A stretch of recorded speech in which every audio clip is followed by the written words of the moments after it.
حاسس إن هو مش شايف تعبك، أو أنت عملت عشان تتقدّر ما لقيتش ده، فتروح بأبسط حاجة، أنا عملت لك وعملت لك وعملت لك، أنت مش حاسس إن أنا عملت لك وعملت لك وعملت لك. أنا عارفة إن أنت بتقول ده من ضعفك أو تعبك أو إنه عشان يتحس بيه. كل سنة وأنتم طيبين، رمضان كريم.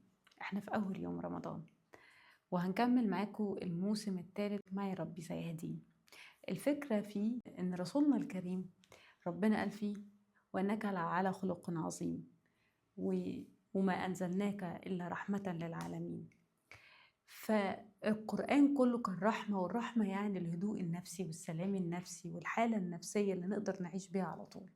فطول الوقت القرآن الكريم كان بيدينا إرشادات عشان تخلي عندنا صحة نفسية دائمة، وكمان نصايح في العلاقات وفي المال، وحتى نصايح ليك تقدر تكون بيها أحسن. وفي معي ربي سيهدين بنحط سبوت على الآيات اللي تدعمك لما تقع نفسيا، وفي حاجات كتير تفهمها هتفرق معاك.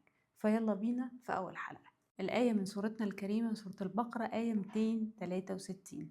تعالوا نسمع بتقول إيه. قول معروف ومغفرة خير من صدقة يتبعها أذى والله غني حليم. طيب، احنا لما بنيجي نتبرع بصدقة، احنا بيبقى نيتنا وقتها خير.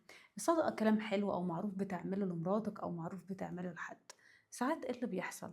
إن وقت الغضب أو وقت ممكن يكون هو ما بيقدرش، أنت شايف إن هو ما بيقدرش، أو وقت بيكون حاسس إن هو مش شايف تعبك، أو أنت عملت عشان تتقدر ما لقيتش ده، فتروح بأبسط حاجة: أنا عملت لك وعملت لك وعملت لك، أنت مش حاسس إن أنا عملت لك وعملت لك وعملت لك.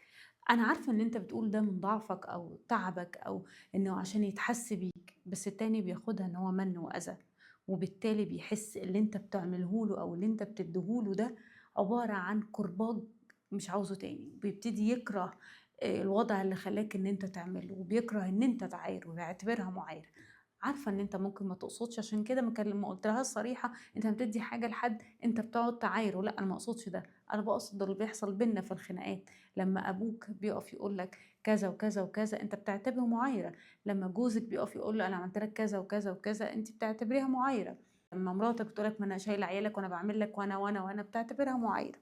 فاللي بيعاير او اللي بيقول الكلام ده مبقاش قاصد ان هو يعايرك، عشان كده بنوجه لهم هم بقى الطريقه دي، بنوجه لهم انه دي معايره، والشخص بيعتبرها معايره وبتوجعه، بيبقاش عاوزها ولا عاوز اي حاجه منك.